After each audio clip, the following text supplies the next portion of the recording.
I returned to my flat at about 3 o'clock on that May afternoon, very unhappy with life. I had been back in Britain for 3 months, and I was already bored. The weather was bad, the people were dull, and the amusements of London seemed as exciting as a glass of cold water. Richard Hannay, I told myself, you have made a mistake, and you had better do something about it. It made me angry when I thought of the years I had spent in Africa. I had spent those years working very hard and making money. Not a lot of money, but enough for me. I had left Scotland when I was 6 years old, and I had never been home since. For years I had dreamt of coming home to Britain and spending the rest of my life there. But I was disappointed with the place after the first week. And so here I was, 37 years old, healthy, with enough money to have a good time, and bored to death. That evening I went out to dinner, and sat reading the newspapers afterwards. They were full of the troubles in Southeast Europe, and there was a long report about Karaleides, the Greek Prime Minister. He seemed to be an honest man, but some people in Europe hated him. However, many people in Britain liked him, and one newspaper said that he was the only man who could prevent a war starting. I remember wondering if I could get a job in Southeast Europe. It might be a lot less boring than life in London. As I walked home that night, I decided to give Britain one more day. If nothing interesting happened, I would take the next boat back to Africa. My flat was in a big new building in Langham Place. There was a doorman at the entrance to the building, but each flat was separate, with its own front door. I was just putting the key into my door when a man appeared next to me. He was thin, with a short brown beard and small, very bright eyes. I recognized him as the man who lived in a flat on the top floor of the building. We had spoken once or twice on the stairs. "Can I speak to you?" he asked. "May I come in for a minute?" His voice was shaking a little. I opened the door, and we went in. "Is the door locked?" he asked, and quickly locked it himself. "I'm very sorry," he said to me. "It's very rude of me, but I'm in a dangerous corner, and you look like the kind of man who would understand.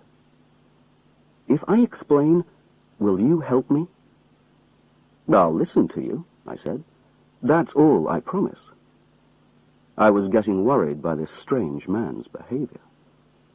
There was a table with drinks on it next to him, and he took a large whiskey for himself. He drank it quickly, and then put the glass down so violently that it broke. "I'm sorry," he said. "I'm a little nervous tonight. You see, at this moment, I'm dead." I sat down in an armchair and lit my pipe. "How does it feel?" I asked. I was now almost sure that the man was mad. He smiled. "I'm not mad, yet. Listen, I've been watching you, and I guess that you're not easily frightened. I'm going to tell you my story. I need help very badly, and I want to know if you're the right man to ask." "Tell me your story," I said, "and I'll tell you if I can help you." It was an extraordinary story. I didn't understand all of it, and I had to ask a lot of questions. But here it is. His name was Franklin P. Scudder, and he was an American. But he had been in Southeast Europe for several years.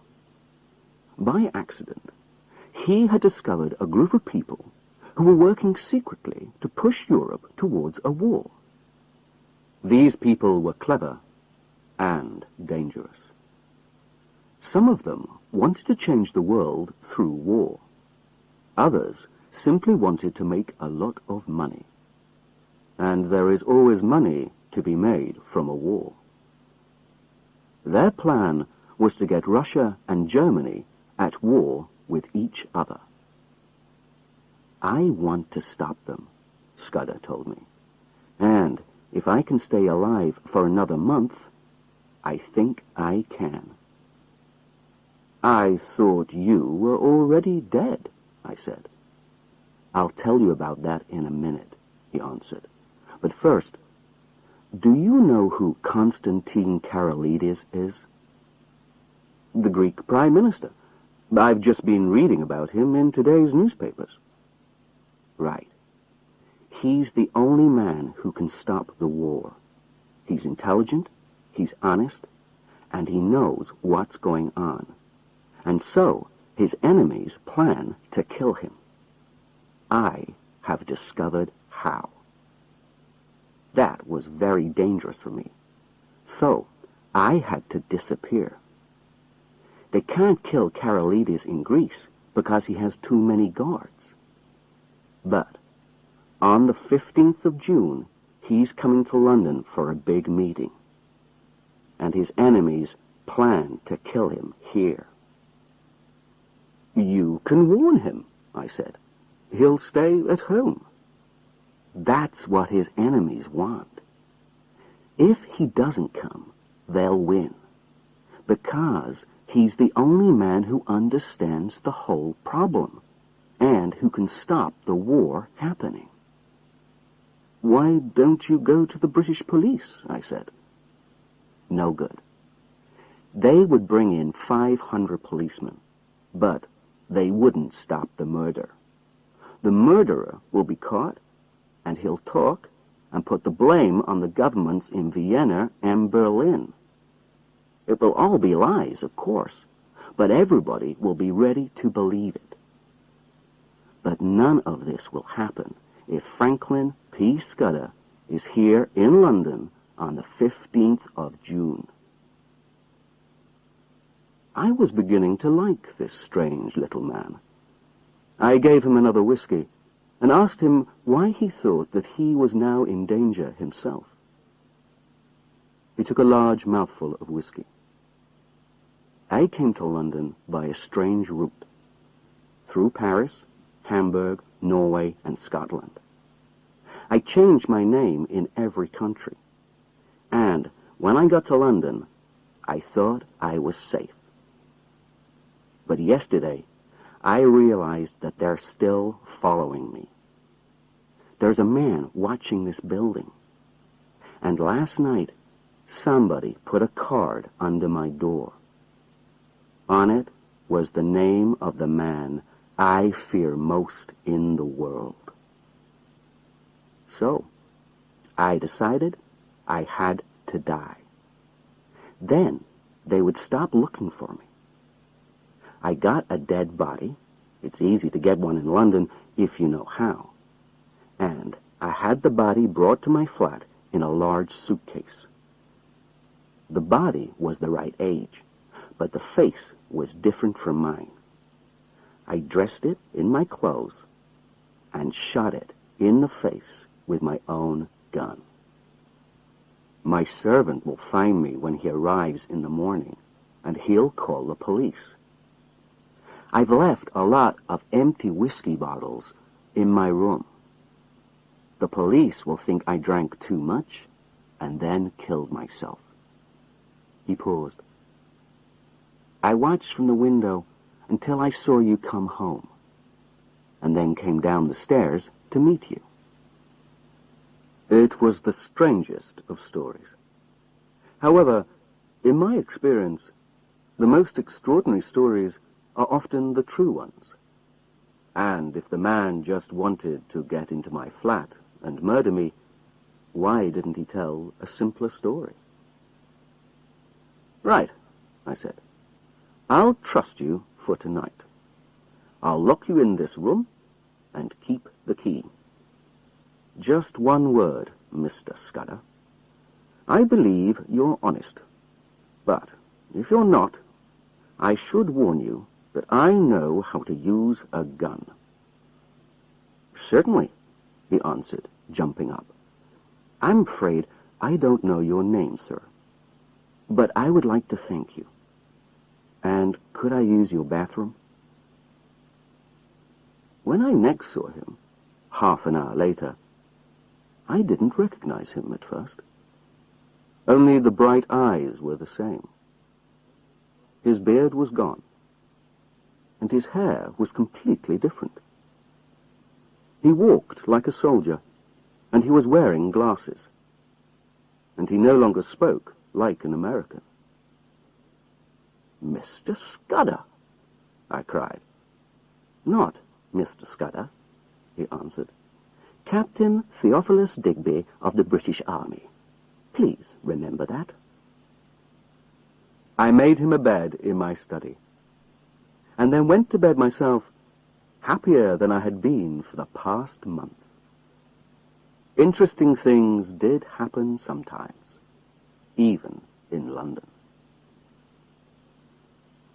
The next morning, when my servant Paddock arrived, I introduced him to Captain Digby. I explained that the captain was an important man in the army, but he had been working too hard and needed rest and quiet. Then I went out, leaving them both in the flat.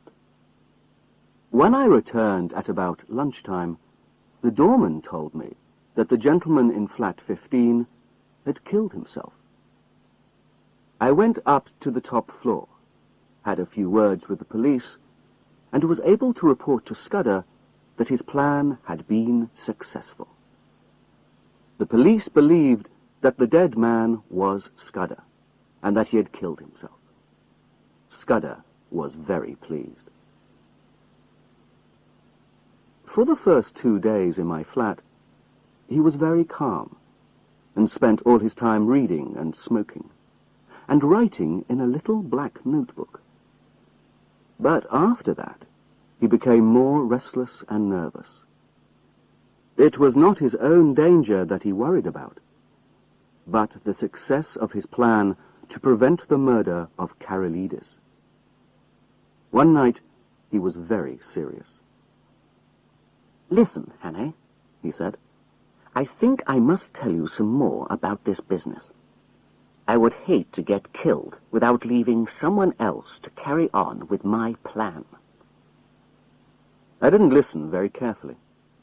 I was interested in Scudder's adventures, but I wasn't very interested in politics.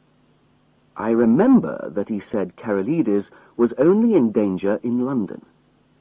He also mentioned a woman called Julia Czechenyi. He talked about a black stone and a man who lisped when he spoke. And he described another man, perhaps the most dangerous of them all, an old man with a young voice who could hood his eyes like a hawk. The next evening, I had to go out. I was meeting a man I had known in Africa for dinner. When I returned to the flat, I was surprised to see that the light in the study was out. I wondered if Scudder had gone to bed early. I turned on the light, but there was nobody there. Then I saw something in the corner that made my blood turn cold. Scudder was lying on his back. There was a long knife through his heart, pinning him to the floor.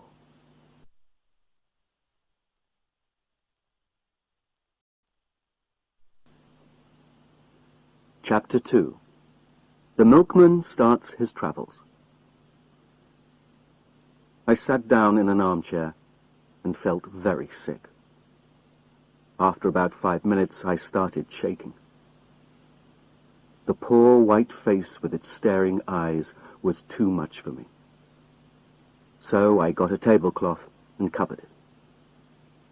Then I took the whiskey bottle and drank several mouthfuls. I had seen men die violently before. I had killed a few myself in the Matabele War. But this was different. After a few more minutes, I managed to calm myself down a little. I looked at my watch and saw that it was 10:30. I searched the flat carefully, but there was nobody there. Then I locked the doors and windows. By this time, I was beginning to think more clearly. It looked bad for me. That was clear. It was now certain that Scudder's story was true. The proof was lying under the tablecloth. His enemies had found him, and made sure of his silence. But he had been in my flat for 4 days, and they must think he had told his story to me. So, I would be the next to die.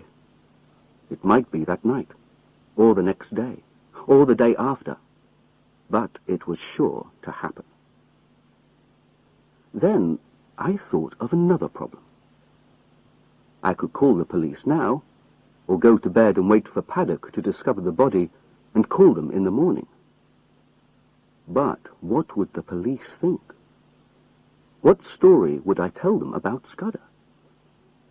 I had lied to Paddock about him, and my story would be hard to believe.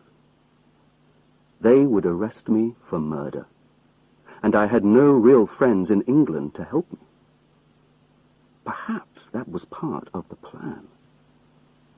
An English prison would be a safe place for me until the 15th of June. Even if the police did believe my story, I would still be helping Scudder's enemies. Karolides would stay at home, which was what they wanted. Scudder's death had made me certain that his story was true. Now I felt responsible for continuing his work. I hate to see a good man beaten, and if I carried on in Scudder's place, the murderers might not win.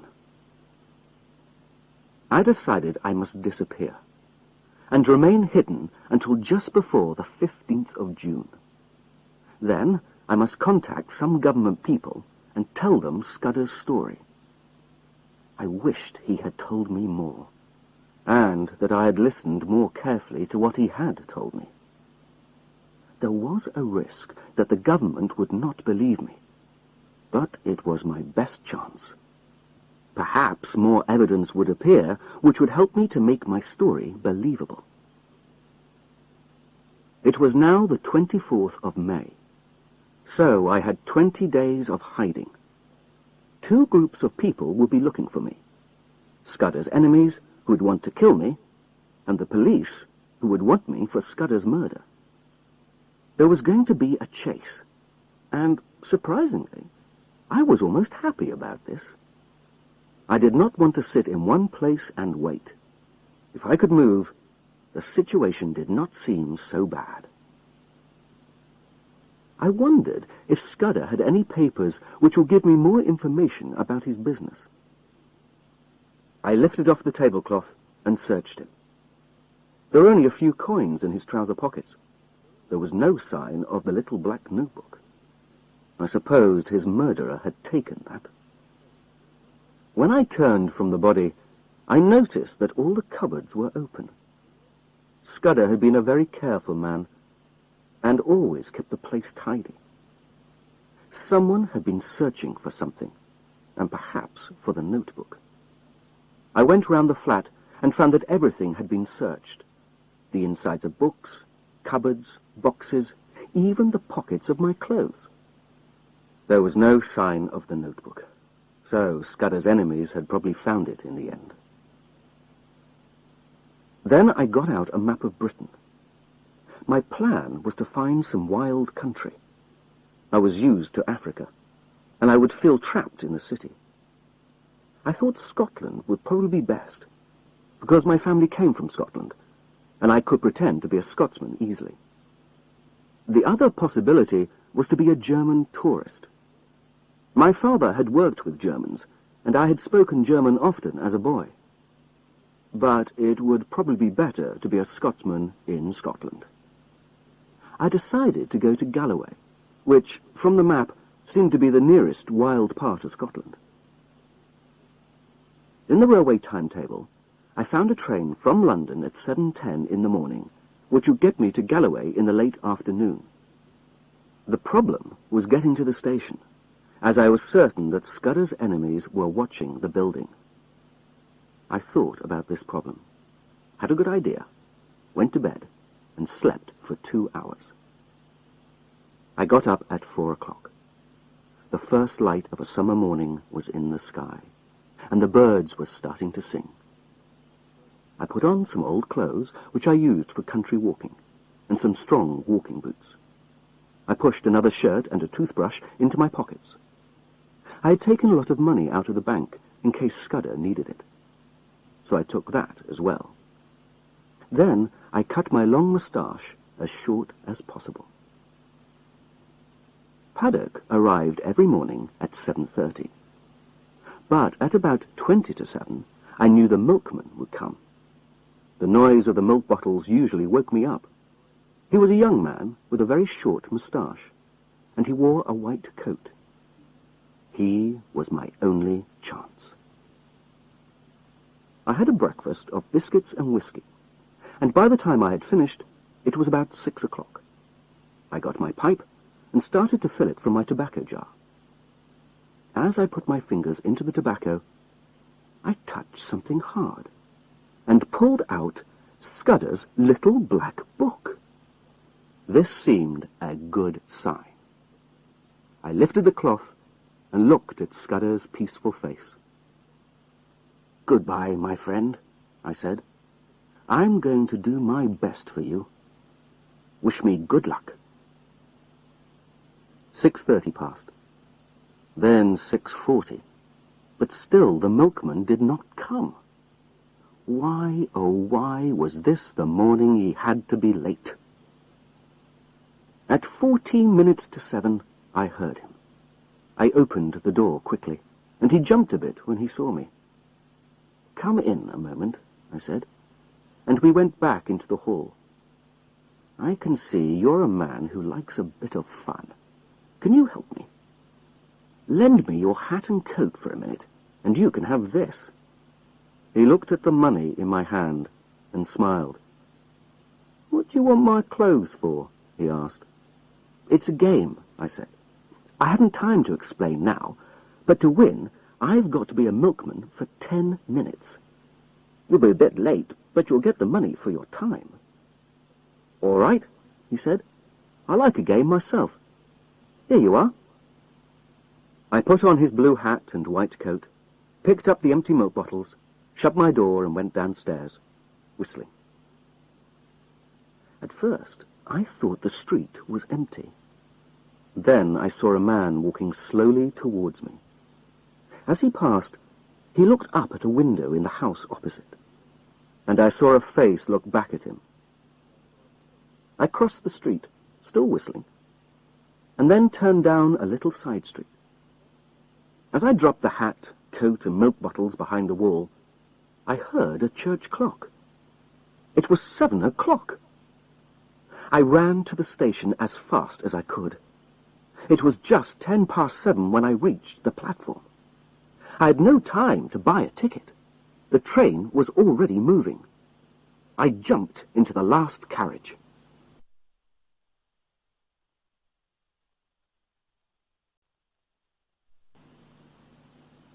Chapter 3. The Hotel Owner. It was fine May weather as I travelled north that day, and as I watched the fields and the trees and the flowers, I wondered why, when I had been a free man, I had stayed in London. I bought some sandwiches at lunchtime.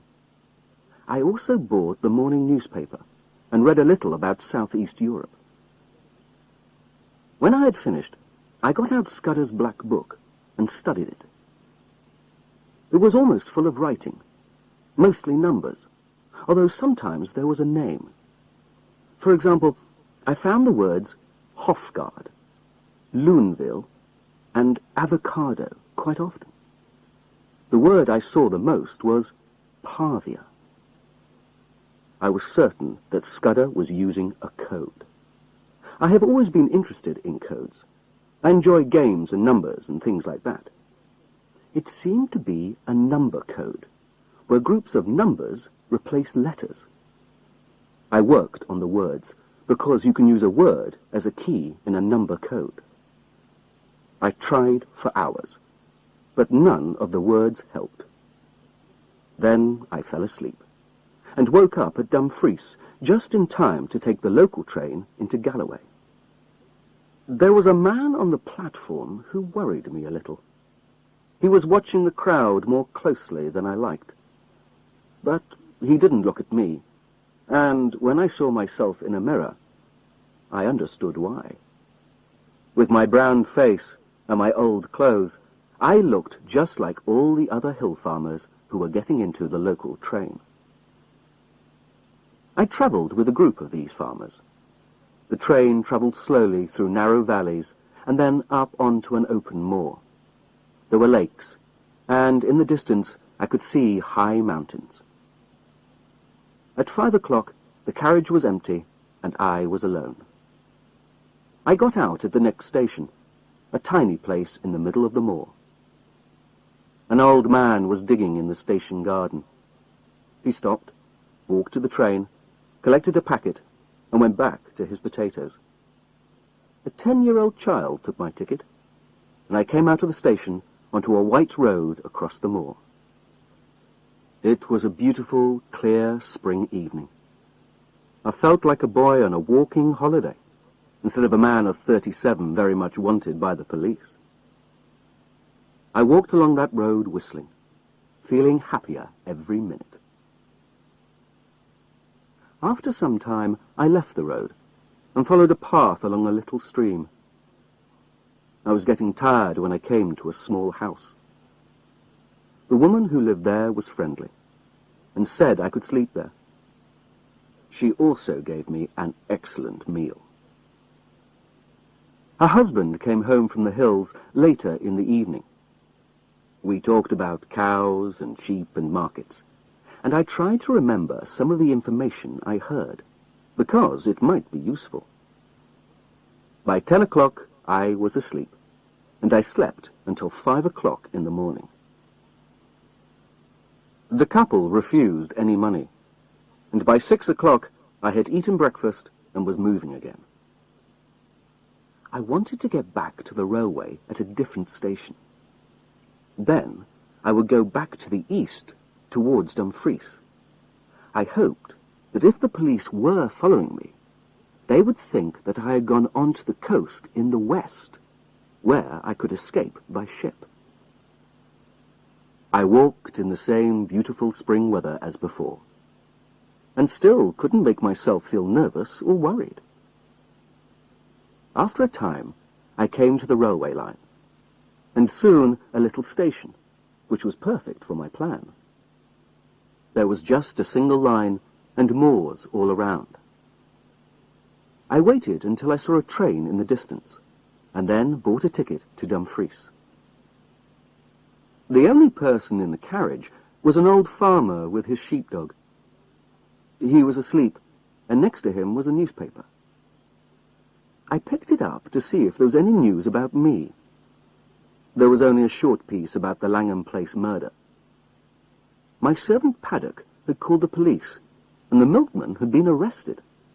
The poor man had spent most of the day with the police, but they had let him go in the evening. The police believed that the real murderer had escaped from London on a train to the north. When I had finished reading, I looked out of the window and noticed that we were stopping at the station where I had got out yesterday. 3 men were talking to the man who I had seen digging potatoes. I sat well back from the window and watched carefully. One of the men was taking notes, and I supposed they were from the local police.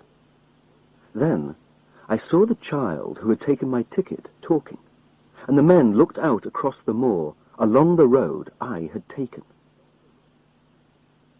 As we left the station, the farmer woke up, looked at me, and asked where he was. He had clearly drunk too much. "I'm like this because I never drink," he said sadly. I haven't touched whiskey since last year, not even at Christmas. And now I've got this terrible headache." "What did it?" I asked. "A drink they call brandy. I didn't touch the whiskey because I don't drink. But I kept drinking this brandy. I'll be ill for a fortnight." His voice got slower and slower, and soon he fell asleep again. I had planned to leave the train at a station, but now it stopped by a river, and I decided this would be better. I looked out of the carriage window and saw nobody. So I opened the door and dropped quickly down into the long grass. My plan was going perfectly, until the dog decided that I was stealing something and began to bark loudly. This woke up the farmer, who started to shout. He thought I was trying to kill myself. I crawled through the long grass for about 100 meters, and then looked back. The train driver and several passengers were all staring in my direction. Luckily, the dog was now so excited that he pulled the farmer out of the carriage. The farmer began to slide down towards the river. The other passengers ran to help him.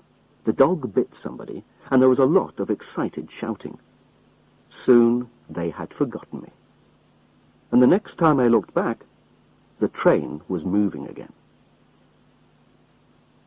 I was now in the middle of the empty moor, and for the first time I felt really frightened. Not of the police, but of the people who knew that I knew Scudder's secret. If they caught me, I would be a dead man. I reached the top of a low hill and looked around. To the south, a long way away, I saw something which made me tremble. Low in the sky, a small plane was flying slowly across the moor. I was certain that it was looking for me, and I was also certain that it was not the police. I hid low in the heather and watched it for an hour or two as it flew in circles. Finally, it disappeared to the south. I did not like this spying from the air, and I began to think that an open moor was perhaps not the best place to hide. I could see distant forests in the east, and decided that would be better country. It was about 6 o'clock in the evening when I left the moor and entered the trees. I came to a bridge by a house, and there, on the bridge, was a young man. He was sitting smoking a pipe, dreamily watching the water and holding a book. He jumped up as he heard my feet on the road, and I saw a friendly young face. "Good evening to you," he said in a serious voice. "It's a fine night to be on the road." The smell of cooking came from the house. "Is that house a hotel?" I asked. "It certainly is. I'm the owner, and I hope you'll stay the night, because I've been alone for a week." I sat down next to him and got out my pipe. I began to think this young man might help me. "You're young to own a hotel," I said. "My father died a year ago, and now it's mine. It's not an exciting job for a young man like me. I didn't choose to do it. I want to write books." "You've got the right job," I said. "With all the travellers you meet, you could be the best storyteller in the world." "Not today," he said. 200 years ago, there were exciting people on the road, but today there are only cars full of fat old women and fishermen. You can't make stories out of them. I want to sail up an African river, or live in an Indian village, and write about things like that." The hotel looked peaceful in the evening sun. "I've travelled a bit," I said, "and I'd be happy to live in a peaceful place like this. And perhaps you're sitting next to an adventure now." I'll tell you a true story, and you can make a book of it if you like. I told him I was in the gold business in Africa, and I had discovered a group of international thieves. They had chased me to England and had killed my best friend. I described a chase across the desert and an attack on the ship from Africa. And I described the Langham Place murder in detail. You want adventure, I said. Well, here it is. The thieves are chasing me now, and the police are chasing them. It's wonderful, he whispered. You believe me? I said gratefully. Of course I do, he said. I can believe anything strange. It's things that happen every day that are difficult to believe. He was very young, but he was the man I needed. I think my enemies have lost me for the moment, but I must hide and rest for a day or two. Will you help me? He jumped up and led me to the house. You'll be safe here. I can keep a secret. And you'll tell me some more about your adventures, won't you? As I entered the hotel, I heard the sound of an engine. In the sky to the west was my enemy, the plane. He gave me a room at the back of the house. I asked him to watch out for cars and planes, and sat down to work on Scudder's little book. As I have said, it was a number code. I had to find the word that was the key to it. And when I thought of the million words it might be, I felt hopeless. But the next afternoon, I remembered that Scudder had said a woman called Julia Chechenyi was the key to the Karolides business. So I tried her name as the code key. It was the answer. In half an hour I was reading, with a white face. Suddenly, I heard the sound of a car stopping outside the hotel. 10 minutes later, my young friend came up to my room, his eyes bright with excitement. There are 2 men looking for you, he whispered. They're downstairs now, having a drink. They described you very well. I told them you had stayed here last night and had left this morning. I asked him to describe them. One was a thin man with dark eyes. The other was always smiling and lisped. They were both English. My young friend was certain of this. I took a piece of paper and wrote these words in German. I made it look like one page of a private letter. Black Stone. Scudder had discovered this, but he could do nothing for a fortnight. I don't think it's any good now, because Karolides is uncertain about his plans. But if Mr. T advises, I will do the best I... Give this to them, and say you found it in my bedroom. Ask them to return it to me if they find me. 3 minutes later, the car began to move. From behind the curtain, I saw 2 men in it, one thin, one fatter.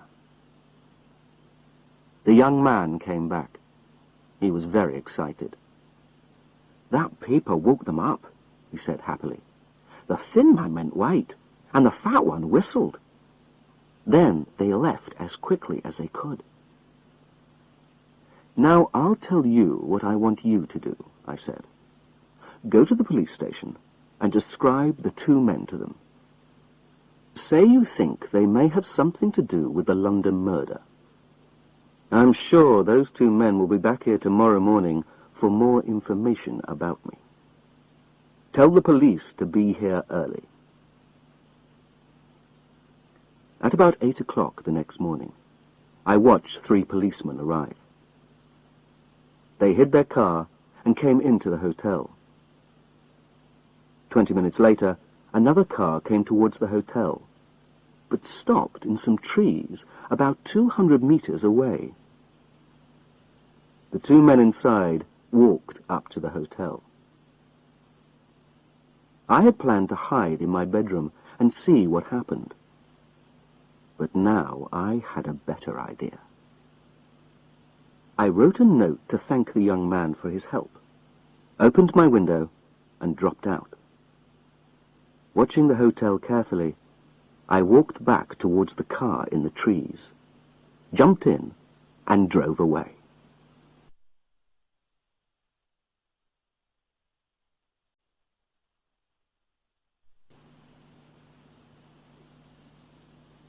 Chapter 4. The Political Candidate. I drove that car across the moor as fast as I could, looking nervously over my shoulder. I was also thinking desperately about Scudder's notes. Scudder had told me nothing but lies. All his stories about Southeast Europe and people wanting to start wars were rubbish. But although he had told me lies, there was truth underneath.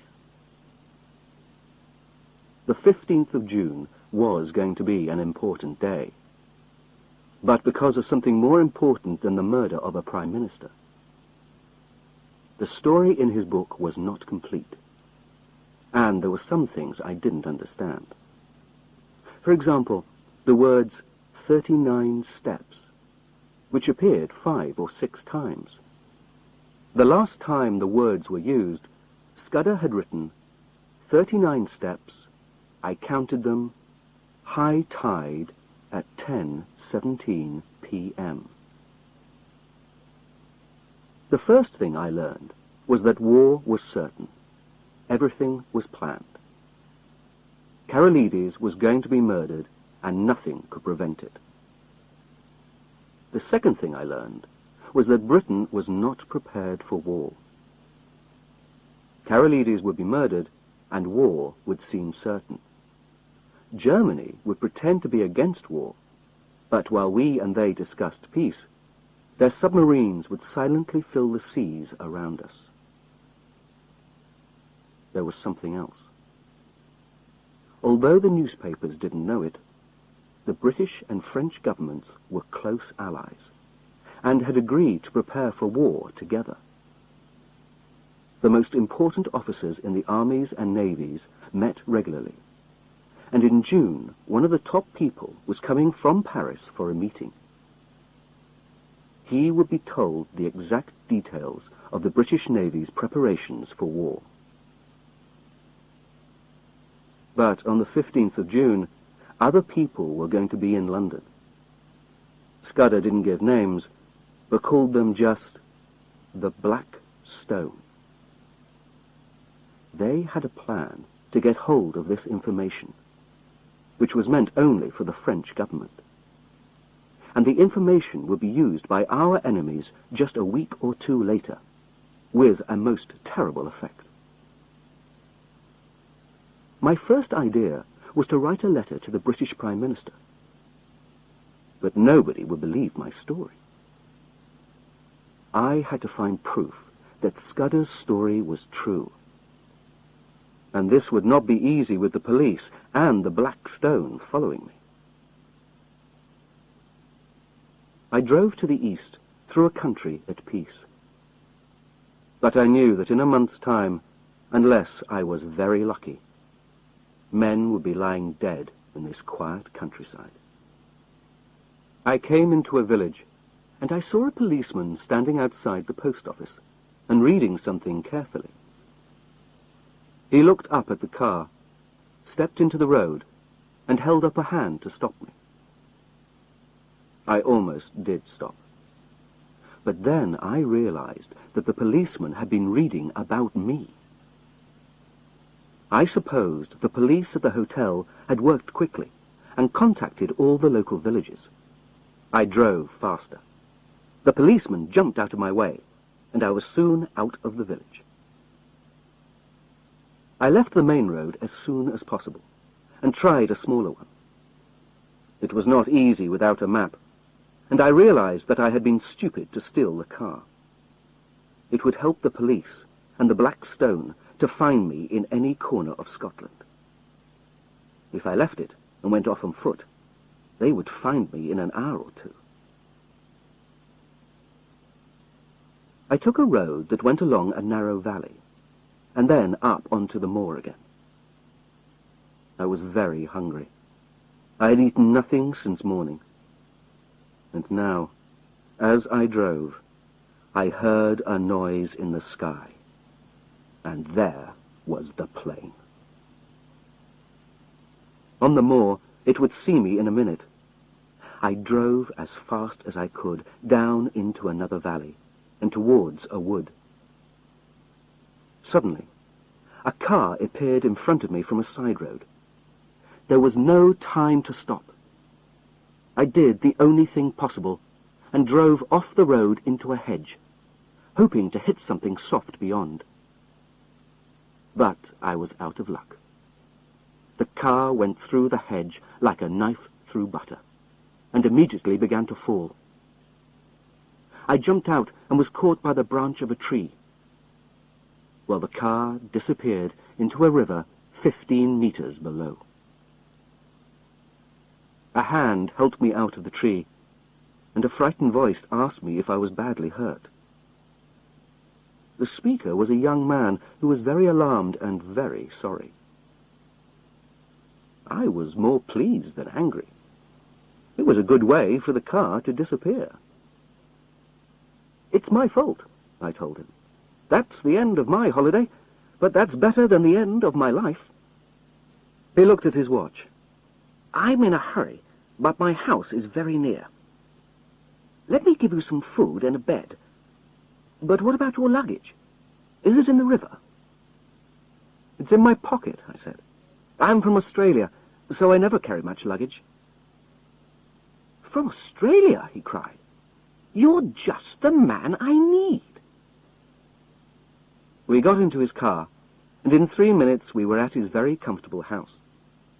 He found some food for me. "You've only got 5 minutes, I'm afraid, but you can eat properly afterwards. We've got to be at the meeting at 8 o'clock. You see, I'm a candidate for the election, and I've got a problem tonight. I had arranged for Crumpleton, who was the Australian Prime Minister, to speak at the meeting tonight, but he's ill. I've got to speak for 40 minutes, and I don't know what to say. Listen, Mr. You haven't told me your name. Twisden, you say. Well, Mr. Twisden, can you talk about Australia for a few minutes?" It seemed strange to ask a man you had met in a car crash to speak at an election meeting, but I needed his help. "All right," I said. "I'm not a good speaker, but I'll speak for a bit." He was delighted. We got in his car, and on the way to the meeting, he told me about his life. His name was Sir Harry Andrews, and his uncle was in the government and had suggested politics as a job. He knew nothing about politics, but he was a friendly young man, and I was glad to help him. When we arrived at the meeting, there were about 500 people waiting. I was introduced as a trusted Australian leader, and then Sir Harry started to speak. It was mostly about preparing for war. He said the Germans didn't want a war, and that if we stopped building new warships, the Germans would do the same. I thought about Scudder's black book in my pocket. But behind all the rubbish, I could see that Sir Harry was a nice man. And he spoke very badly. I knew I wasn't a good speaker, but I would be better than him. I simply told them everything I knew about Australia. I said that Britain and Australia must work together and be friends. I think I was rather a success. When we were back in his car again, Sir Harry was delighted. "You spoke wonderfully, Twisden," he said. "Now, you must stay for a few days. There's excellent fishing here." We had a good supper, which I needed, and sat in front of a fire in his sitting room. I thought the time had come for me to tell the truth and see if this man could help me. "Listen, Sir Harry, I've got something very important to say to you. You're an honest man, and I'm going to be honest too. Everything you said tonight was dangerous rubbish." "Was it? I wasn't sure myself. Do you think Germany is going to start a war with us?" "In 6 weeks' time, you won't need to ask me that. Listen, and I'll tell you a story." I sat in front of the fire in that peaceful room and told him everything. He heard about Scudder, his notebook, the milkman, and my travels in Scotland. It was the first time I had told the truth, all of it, to anyone, and I felt better. "So you see," I said finally, "I'm the man the police want for the Langham Place murder. You should call them at once." He looked at me carefully. "I know you're not a murderer, Hanny, and I believe you're speaking the truth. I'll help you. What do you want me to do?" "First, write to your uncle. I must contact the government before the 15th of June. He pulled his moustache. "That won't help you. My uncle isn't interested in foreign politics, and I don't think he'd believe you.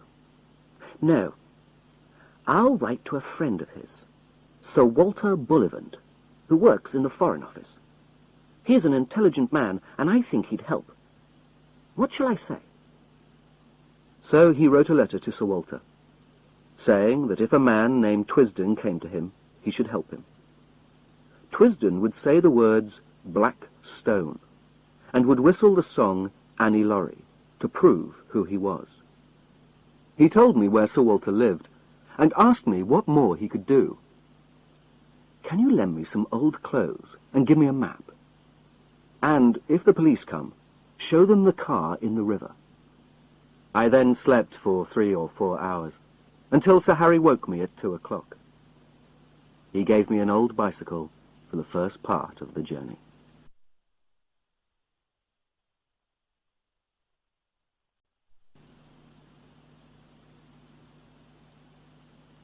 Chapter 5.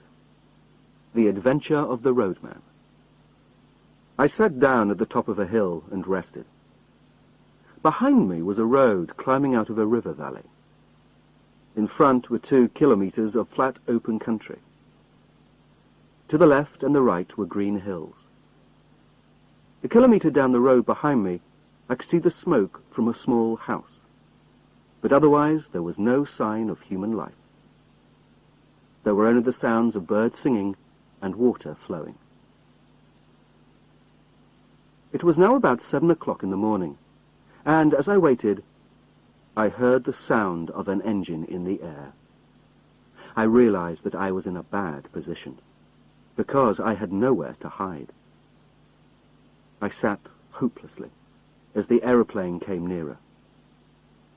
It was high at first, but then it came down very low. I could see one of the 2 men looking at me very carefully. Then, suddenly, it went up and disappeared. I had to think quickly. My enemies had found me, so now, I supposed, they would put a circle of men around the hills. They had probably seen my bicycle, so they would expect me to try and escape by road. I found a small lake about 100 meters from the road, and threw the bicycle in. Then I climbed to a higher bit of ground and looked around. There was nowhere to hide. The moor was open, but to me it was like a prison. I started to walk to the north, and as I walked, I saw a car about 15 kilometers away on the road. And, in the valley below me, I could see a line of men walking slowly upwards. The north was no good. I turned and began to run southwards. I ran hard, watching the skyline in front of me, and soon I thought I could see distant figures on the hill. I turned again and ran down to the road. If you have enemies all around you, the best plan is to hide, while they search and do not find you. But there was nothing to hide in.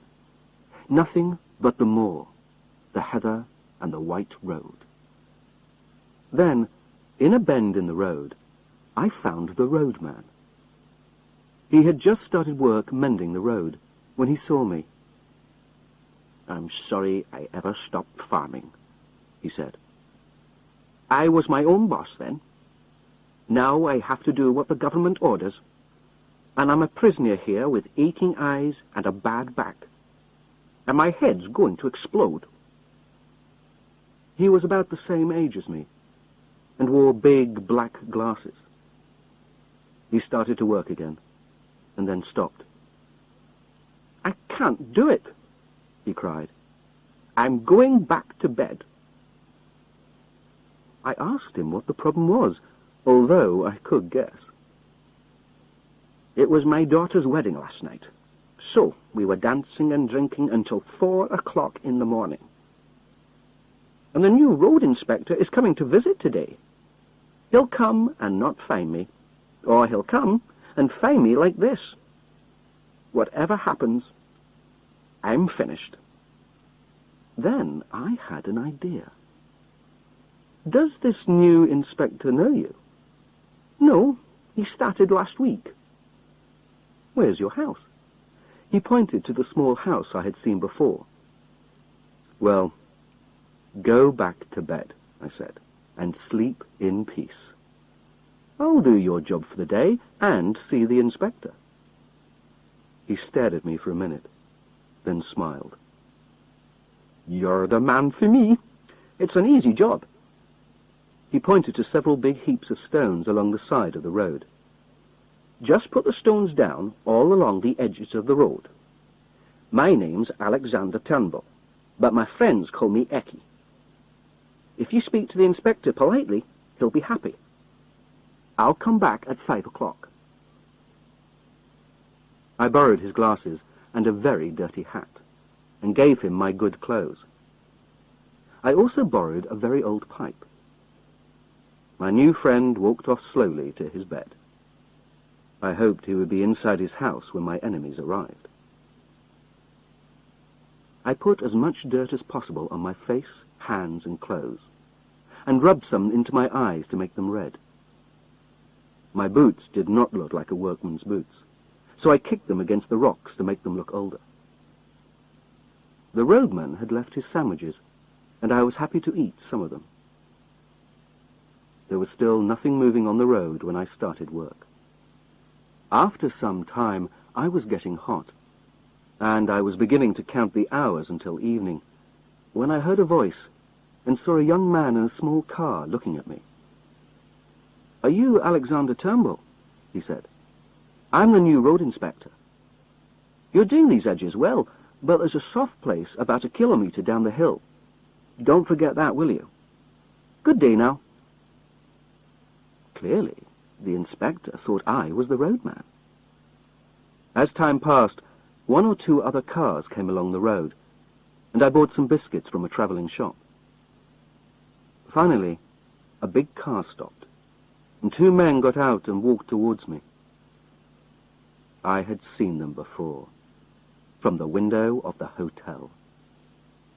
The fatter of the 2 looked at me with sharp, bright eyes. "Good morning," he said. "That's an easy job you've got there." "There are worse jobs and there are better jobs," I said. I spoke in Alexander Turnbull's strong Scottish accent. The other man was looking at my boots. "You've very fine boots. Were they made near here?" "Oh, no, they were made in London. I was given them by a man who was here on holiday last year." The fatter man spoke to the other in German. "Let's move on. This man can't help us." They did ask one more question. "Did you see anyone pass early this morning, either on a bicycle or on foot?" I pretended to think carefully. "I wasn't up very early. You see, my daughter got married yesterday, and I went to bed late. I looked out of the house at 7, and there was nobody on the road. And I've seen no bicycles this morning. The thin man gave me a cigar, which I smelt and then put in my pocket. Then they got into the car and were soon out of sight. I continued to work on the road, and I was right to do so. 10 minutes later, they passed again, watching me carefully. I hoped Mr. Turnbull would stay in bed, and I began to wonder what to do next. I couldn't mend roads forever. Just before 5 o'clock, an open touring car came up the road and stopped a few meters from me. The driver wanted to light a cigarette, and, by an extraordinary chance, I knew him.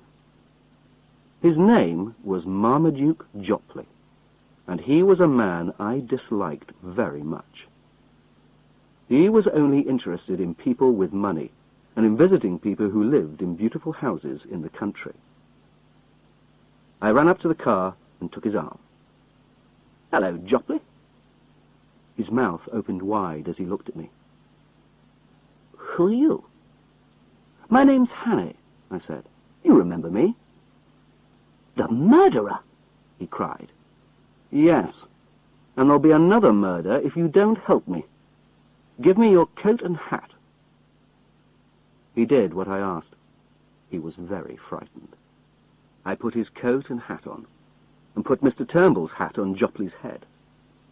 I got in the car and started it. "Now, my friend," I said, "you sit quietly and be a good boy. I'm going to borrow your car for an hour or two." I enjoyed the drive we had that evening. As we drove through the valley, I noticed some men beside the road, but they didn't look at us. I drove on into the hills, and as it started to get dark, I turned up a small road and stopped in the middle of a lonely moor. I returned the hat and coat to Jopley. "Thank you very much," I said. "You can be quite useful. Now you better go and find the police." As I sat on the moor and watched the car's lights disappear, I thought about my new life as a criminal. I was not a murderer, but I had developed a habit of stealing expensive cars.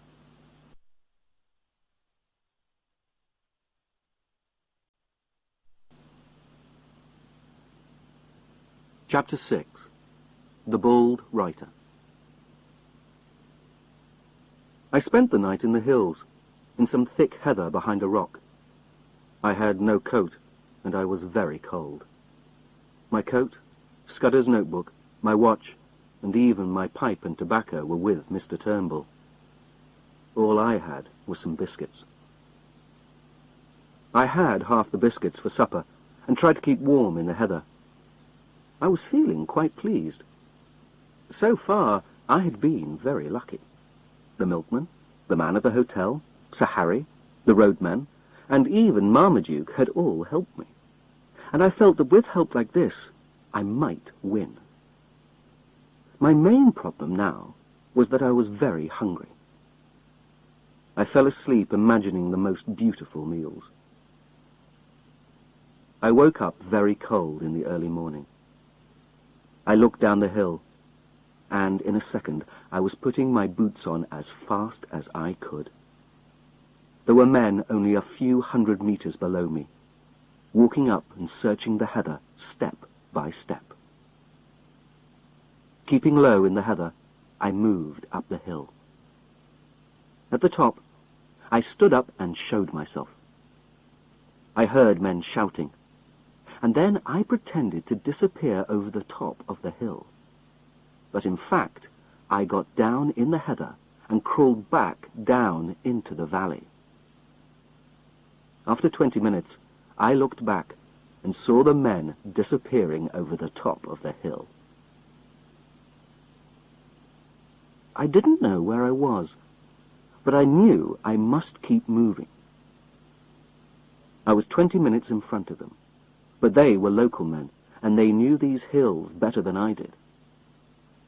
Soon they were close behind me, and I was running as fast as I could. After a time, I saw to my left some trees and the chimneys of a farmhouse. I ran down towards them and found myself in a garden. As I came nearer the house, I saw an old man looking at me through an open door. I crossed the garden and went in. I was in a pleasant room with books everywhere.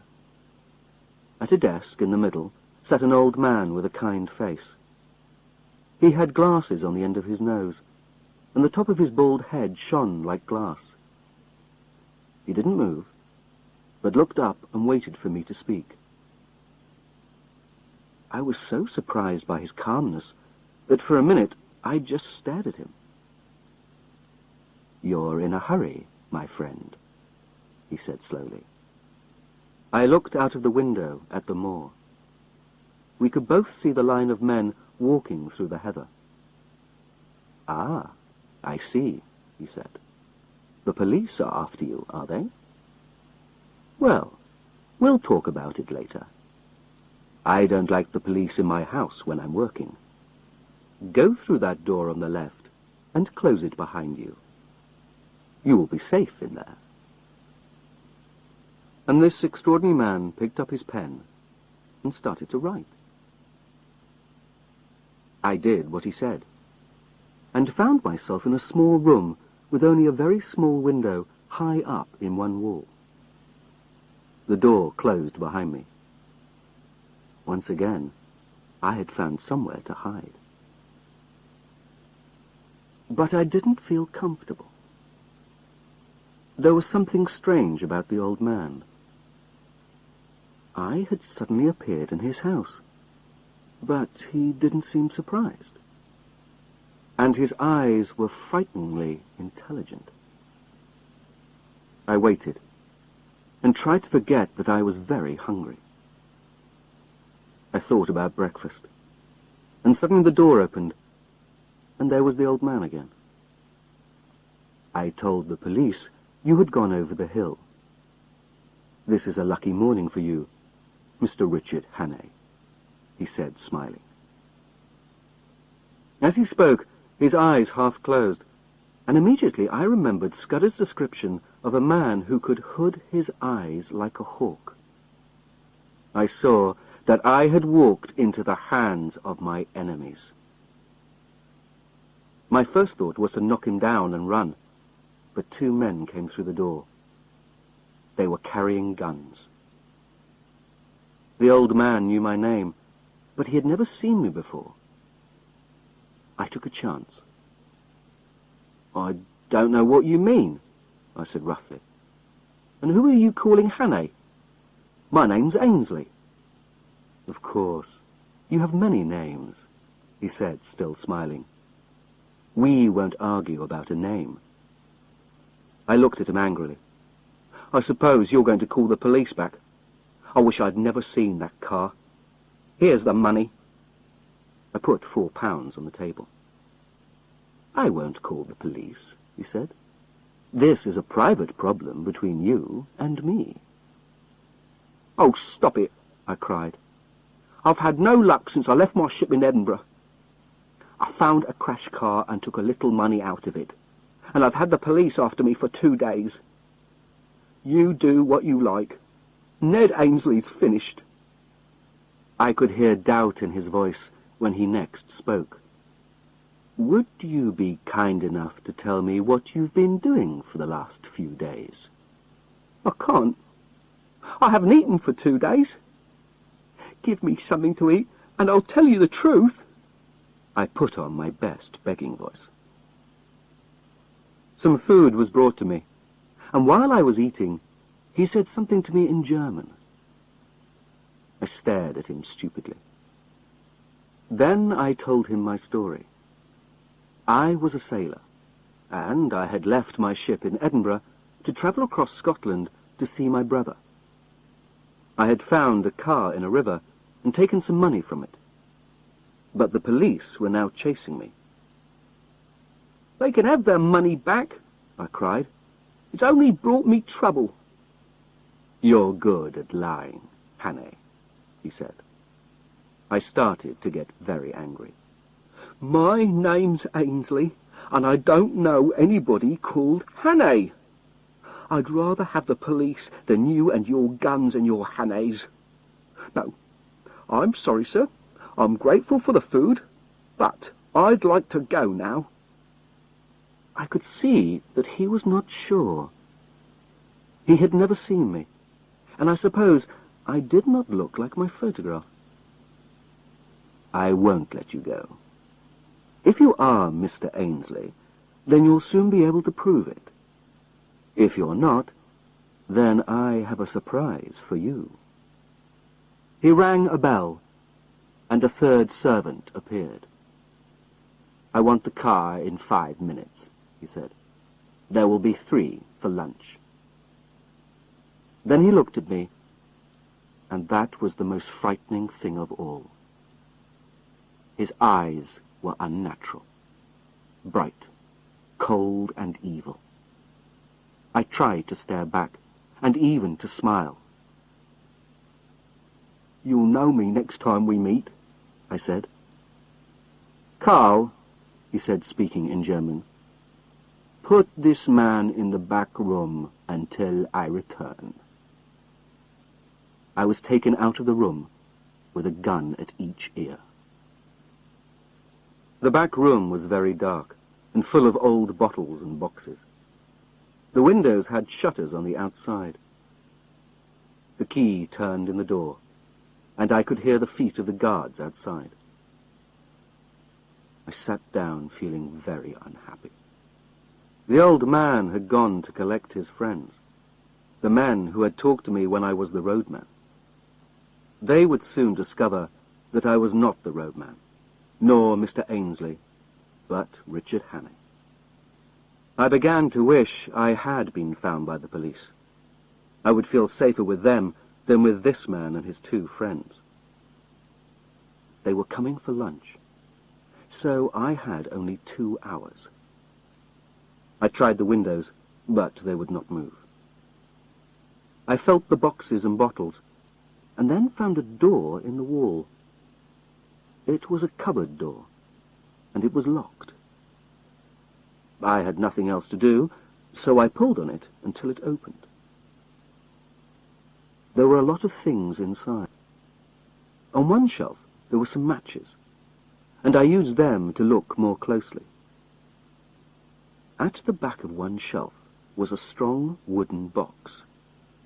I broke it open and found, to my surprise, some fuses and several small square packets of explosive. I knew that with these I could blow the house up. The problem was that I didn't know how much to use. If I used too much, I would blow myself up. But if I didn't use them at all, I would be dead in 3 hours. I put one of the squares of explosive near the door, and put a fuse from there to the other side of the room. I lit the fuse and hid behind some boxes. There was silence for 5 seconds. The wall exploded into a bright yellow light. Something fell on my left arm, and I became unconscious. I was unconscious for only a few seconds. Then I stood up, trying not to breathe the yellow smoke. The window had been blown out, and I climbed out into the garden. Across the garden there were some buildings, and one was an old tower. I felt too ill to go very far, and that seemed the best hiding place. The climb up the outside of that tower was the most difficult thing I ever did. My head felt terrible, and the smoke had made me very sick. But in the end I managed it, and lay down at the top. Then I became unconscious again. When I woke up, my head was burning, and the sun was shining into my face. I lay for a long time without moving. I could hear men talking. I looked through a hole in the wall and saw men with guns. There was the bald man, and I thought I could see the fat one too. For half an hour they searched all the buildings.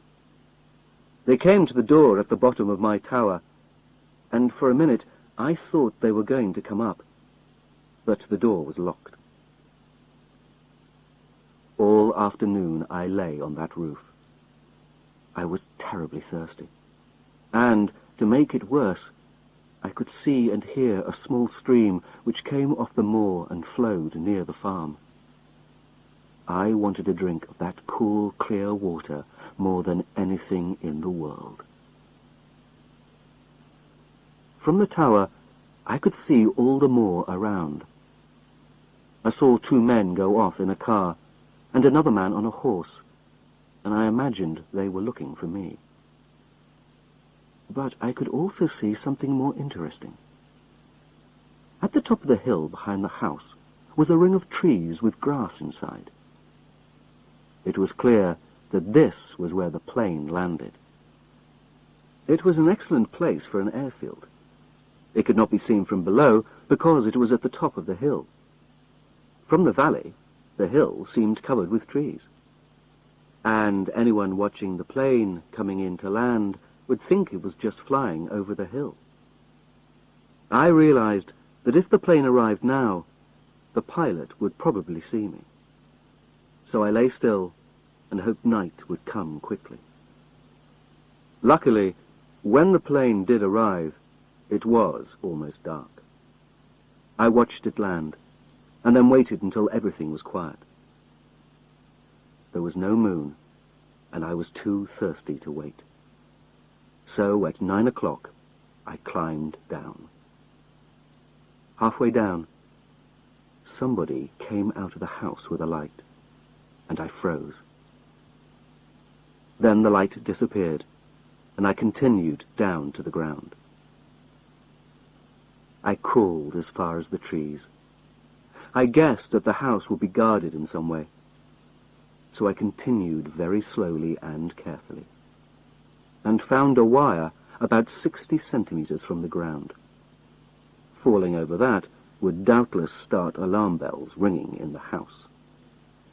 100 meters further on, there was another wire, but after that, it was the open moor. 10 minutes later, I had my head in the stream, and I drank liters of cold water. I did not stop again until I was 10 kilometers from that terrible house.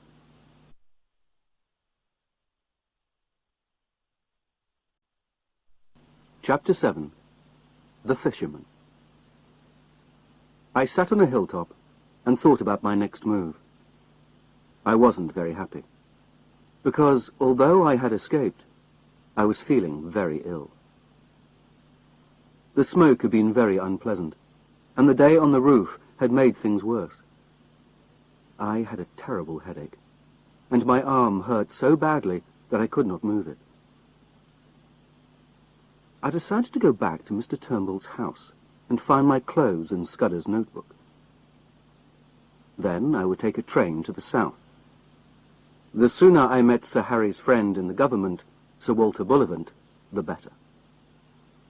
I hoped he would believe my story, but even if he did not, I would be safer with him, or even the British police, than with those men at the farmhouse.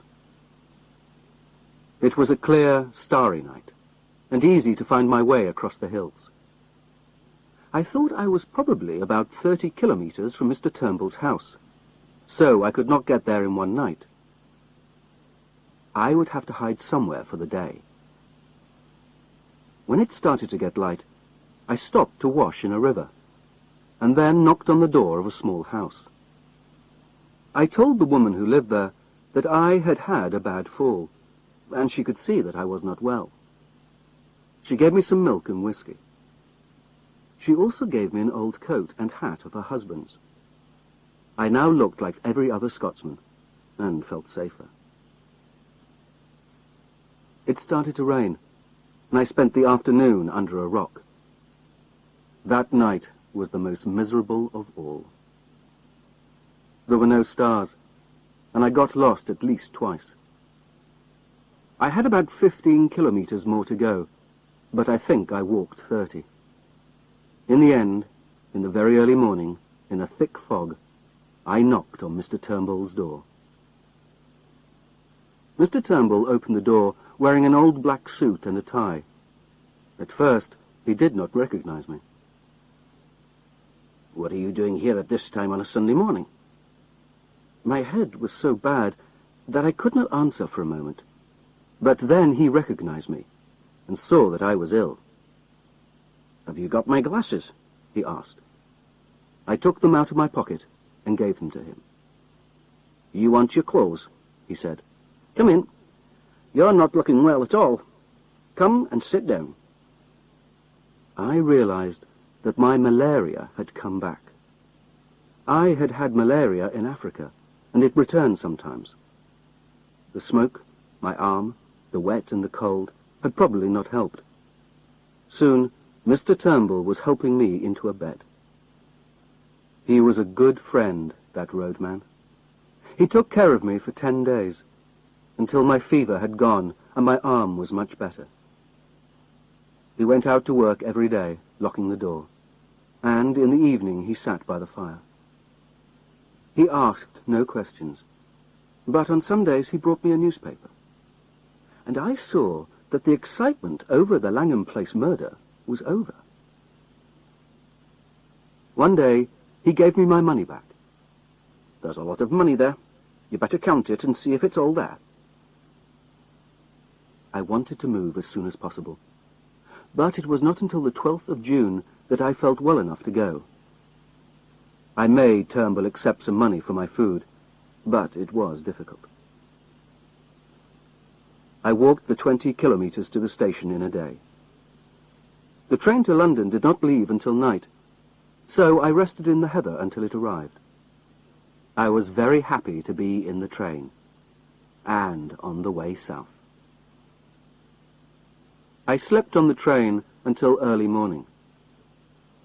Then I changed trains 2 or 3 times. At about 8 o'clock in the evening, I arrived at the small station at Artinswell, to the west of London. The road led through a wood into a green valley. Soon I came to a bridge and looked down into the river, whistling the song Annie Laurie. A fisherman walked up from the river, and as he got near to me, he started to whistle the same song. He was a big man in old clothes and a wide hat. He smiled at me, and I looked at his kind, intelligent face. "The water is clear, isn't it?" he said. "Look at that big fish lying on the bottom. I've been trying to catch him all evening." "I can't see him," I said. "Look, over there, near those plants." "Oh, yes, I can see him now. He looks like a black stone." He whistled again, then paused. "Your name's Twisden, isn't it?" "No," I said. "I mean, yes." I had forgotten the name I had given Sir Harry. "It's a good idea to know your own name," he said, smiling. I looked at him again, and began to think that this kind, intelligent man would be a real ally at last. Then he pointed to a house by the river, and said quietly, "Wait 5 minutes, then come to the back door." He walked off. I did as he asked, and found the back door open and a servant waiting. "Come this way, sir," he said, and took me to a bedroom. There were clothes waiting for me, and shaving things. "There's a bathroom next door. Dinner is in half an hour." The servant left, and I sat down. I was very surprised, but also delighted. Sir Walter clearly believed that I was not a murderer, although, when I looked at myself in the mirror, I thought I looked very much like one. I had a bath and shaved, and put on the clothes. When I had finished, I looked in the mirror again. This time, I saw a completely different young man. Sir Walter was waiting for me in the dining room. I decided I must tell him the truth about myself immediately.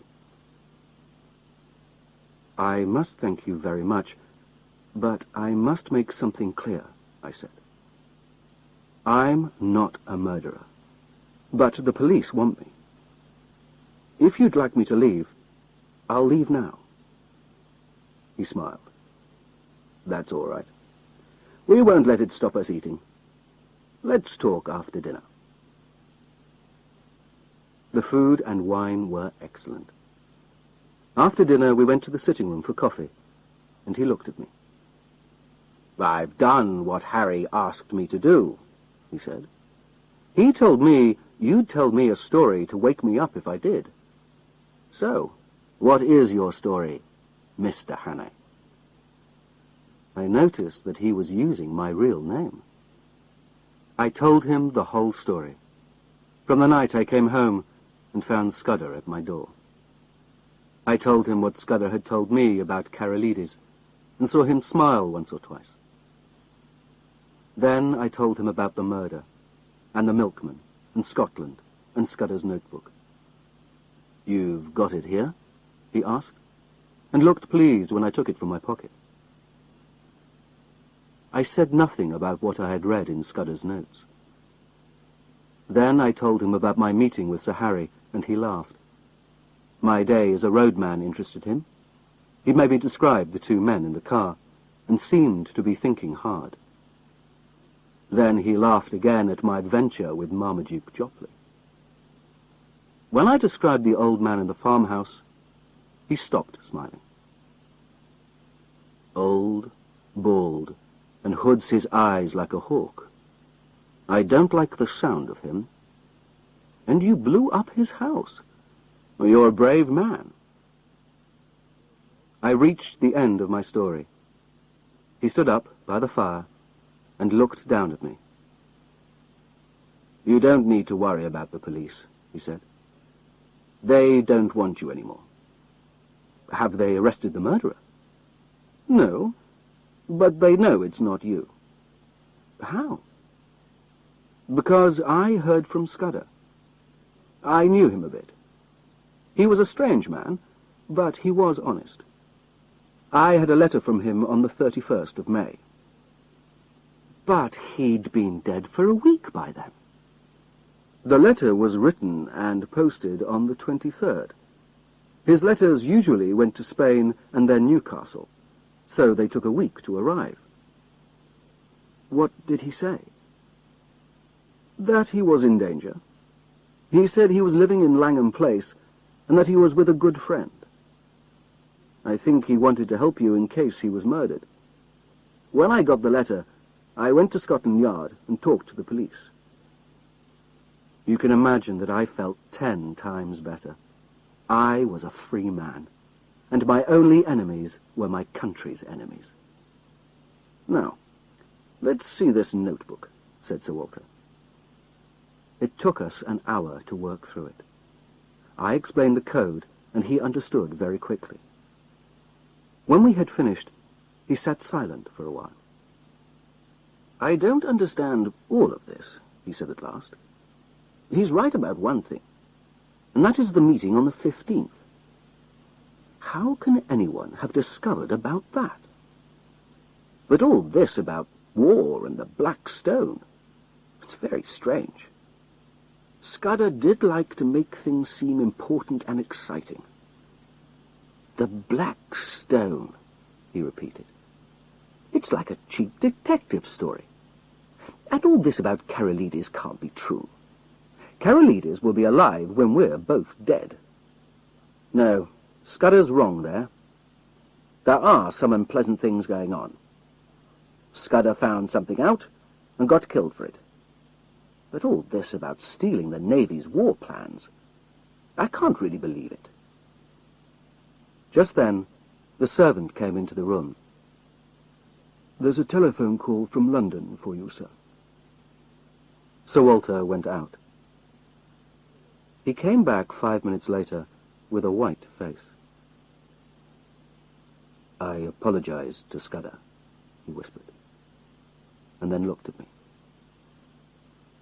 Karolides was shot dead at 7 o'clock this evening.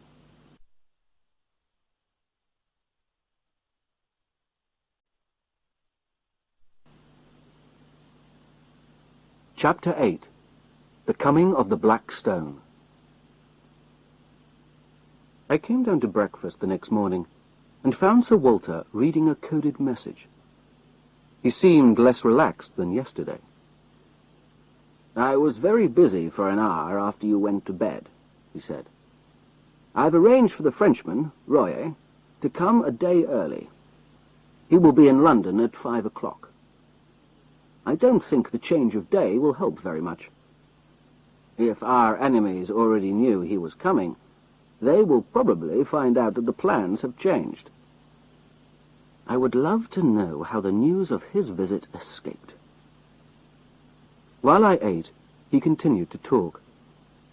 I was surprised that he was telling me all these important secrets. "Can't the Navy's war plans be changed?" I asked. "They could," he said, "but we want to avoid that. It would be very difficult, and some changes would be impossible. But the big problem is that they are not going to steal the plans in the street. They'll try to get the details without anybody knowing, and Royer will return to Paris thinking that everything is still secret." "Then we must stay at Royer's side until he's home again," I said. "Royer will meet us after dinner at my house in London. There'll be Whittaker from the Navy, myself, Sir Arthur Drew, and General Winstanley. The First Sea Lord, the head of the Navy, has been ill, and may not be able to come. Whittaker will give Royer the important papers, and then Royer will be driven to Portsmouth, where a Navy ship will take him to France. He will be watched until he is back there. Whittaker will be watched while he has the papers before he meets Royer. It's the best we can do, and I don't see what can go wrong. But I'm very nervous because of the murder of Karolides." After breakfast, he asked me to be his driver for the day. "You know what these people are like, and I don't want to take risks." In London, we went first to Scotland Yard, where we met an important-looking policeman. "I've brought you the Langham Place murderer," said Sir Walter.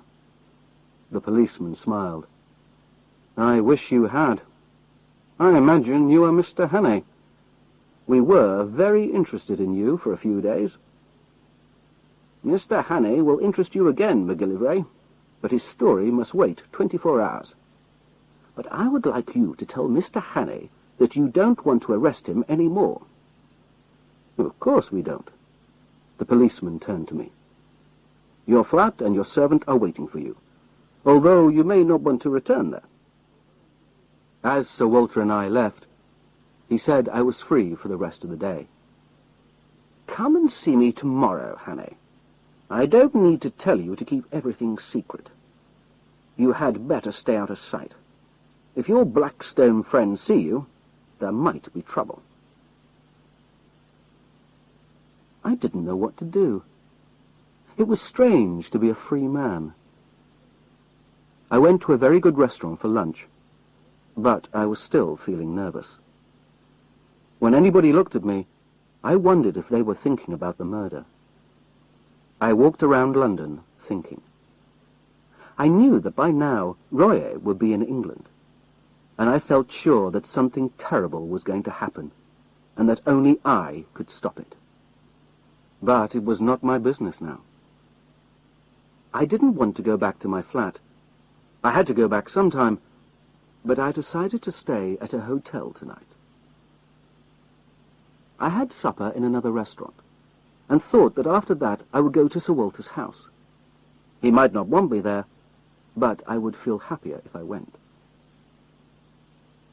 As I walked through London towards his house, I met a group of young men. One of them was Marmaduke Jopley. "It's the murderer!" he cried. "Stop him! That's Hannay, the Langham Place murderer!" He took hold of my arm, and the others crowded round me. I didn't want trouble, but I was feeling angry.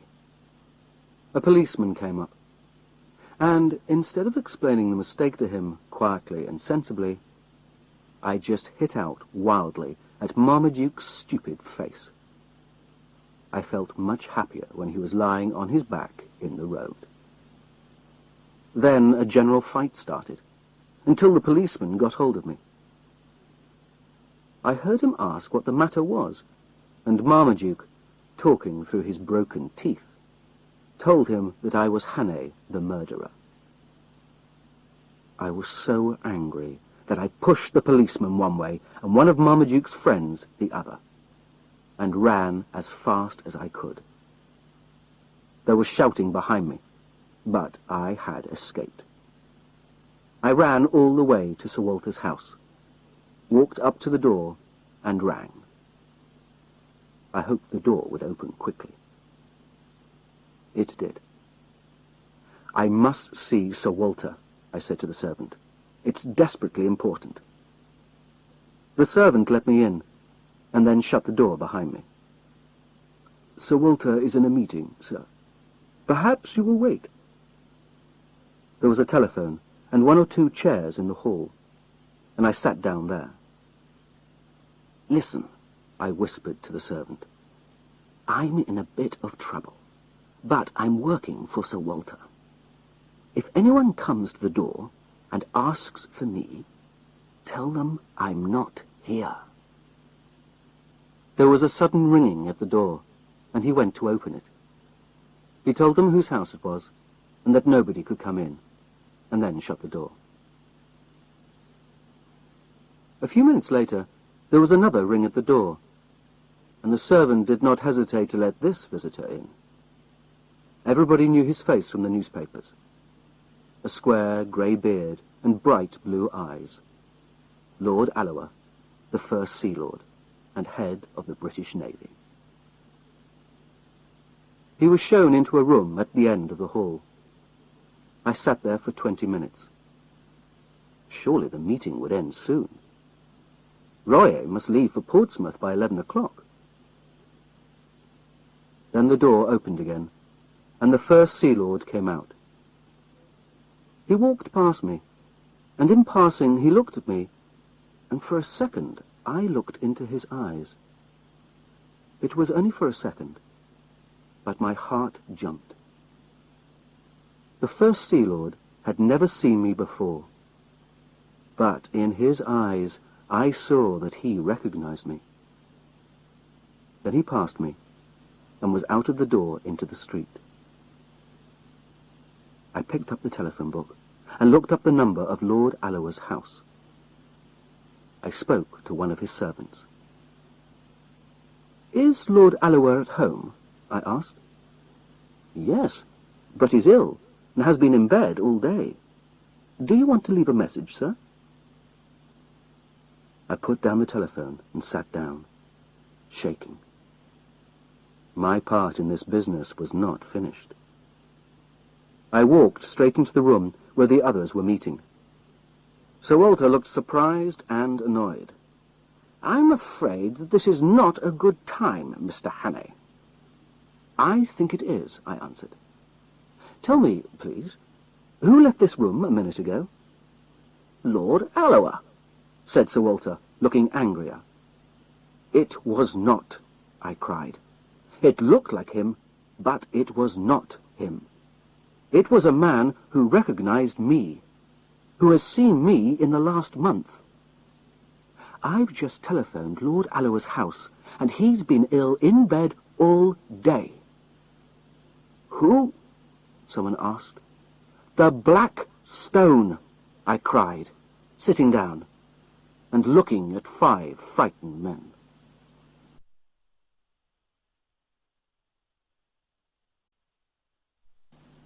Chapter 9.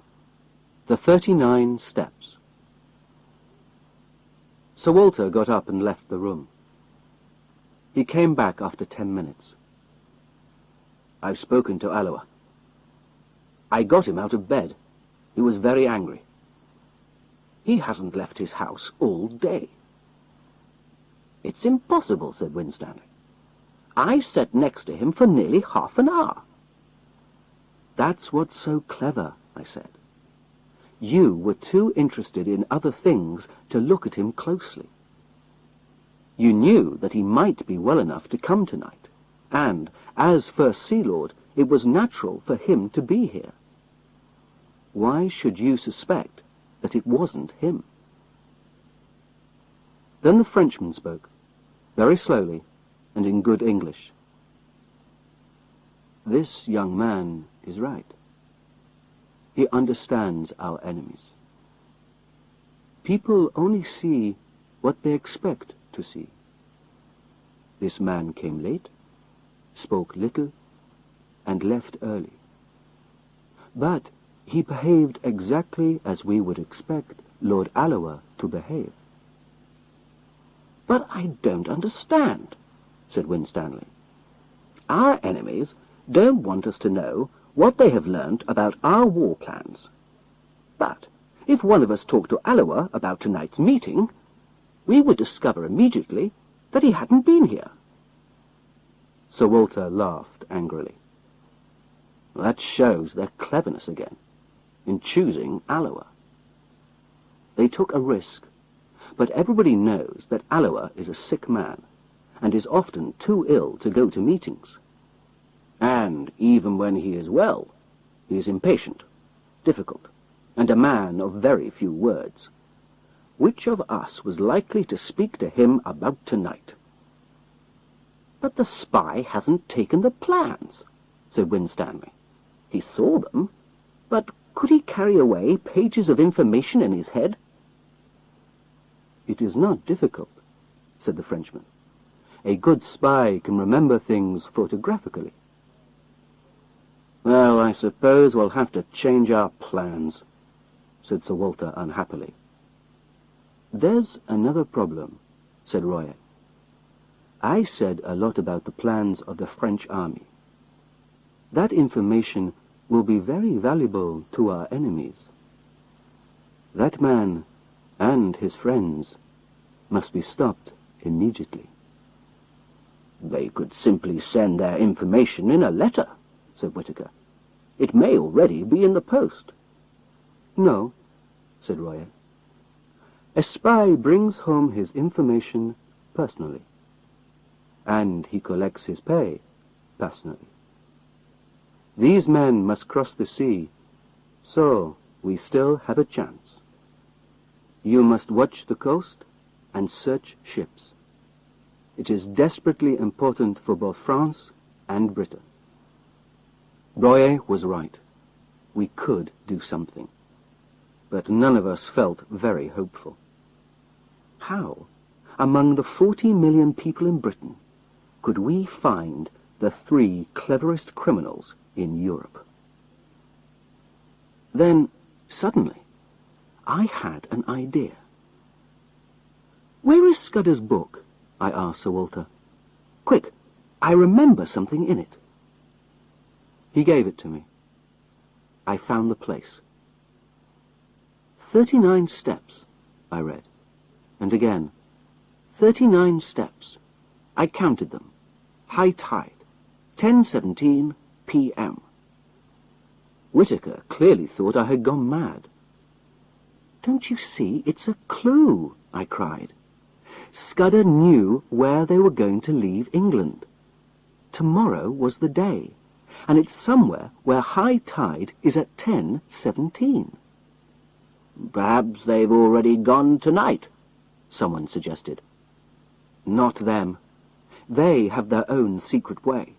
And why should they hurry? They don't know that we're after them. Where can I get a book of tide tables? Whittaker looked happier. It's a chance, he said. Let's go to the Navy offices.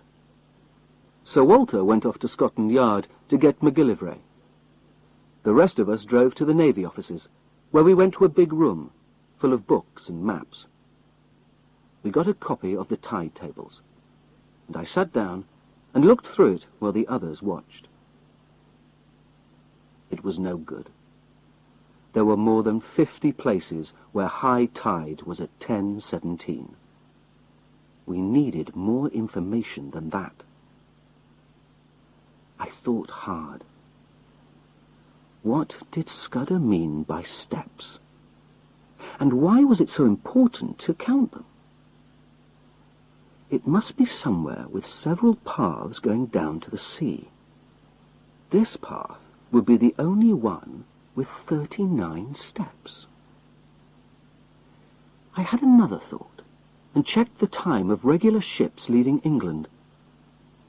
There was no ship at 10:17. Why was high tide important? In a big harbour, the tide doesn't matter. It is only important in a small harbour, or somewhere where there is no harbour at all. Then I thought about where a man would leave England if he were going to Germany. Not from the south coast, or the west coast, or Scotland. It would be somewhere on the east coast, probably between Cromer and Dover. I am not Sherlock Holmes, but I am used to using my head, and when I guess, my guesses are often right. I wrote out my ideas on a piece of paper. Almost certain. 1. A place where there are several paths down to the sea. One of these has 39 steps. 2. High tide at 10:17 p.m. A place where it is only possible for a ship to leave the coast at high tide. 3. Probably not a harbour, but open coast with cliffs and a beach. 4. Ship, probably a small one, a yacht or a fishing boat. 5. Somewhere on the east coast between Cromer and Dover. It seemed strange to be sitting at a table, watched by a group of very important people, trying to understand something written by a dead man. But it was a matter of life or death to us. Sir Walter and MacGillivray arrived. They had men watching all the harbours and railway stations with descriptions of the 3 men. But none of us thought that this would help. "Here's the best I can do," I said. "We have to find a place where there is a path with 39 steps down to a beach. It must be somewhere on the east coast.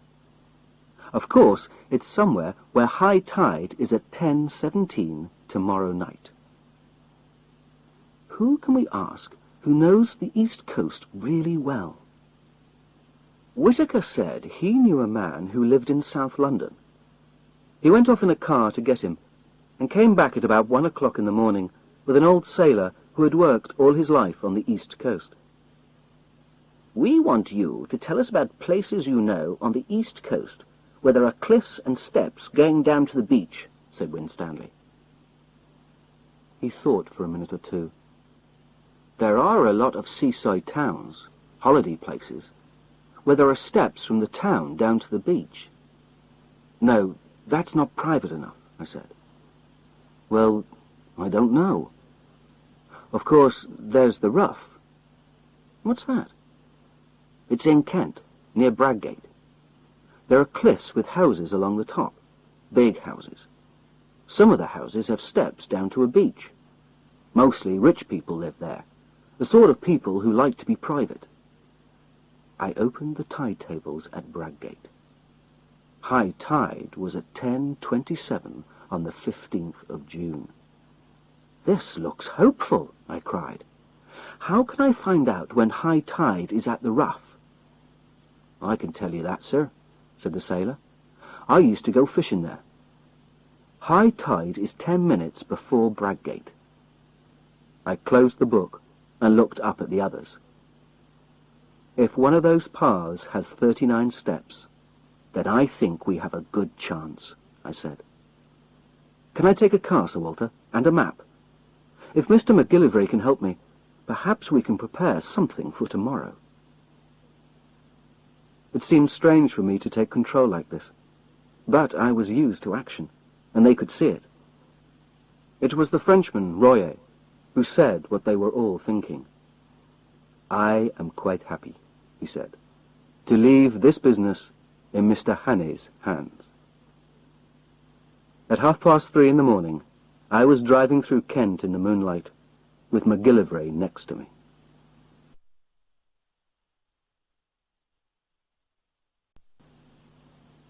Chapter 10. Meetings by the Sea. It was a fine, blue June morning, and I was outside a hotel in Bradgate, looking out to sea. There was a ship out there, and I could see that it was a warship of some kind. MacGillivray had been in the Navy and knew the ship. I sent a message to Sir Walter to ask if it could help us if necessary. After breakfast, we walked along the beach under the Ruff. I kept hidden, while MacGillivray counted the 6 lots of steps in the cliff. I waited for an hour while he counted, and when I saw him coming towards me with a piece of paper, I was very nervous. He read out the numbers. 34, 35, 39, 42, 47, and 21.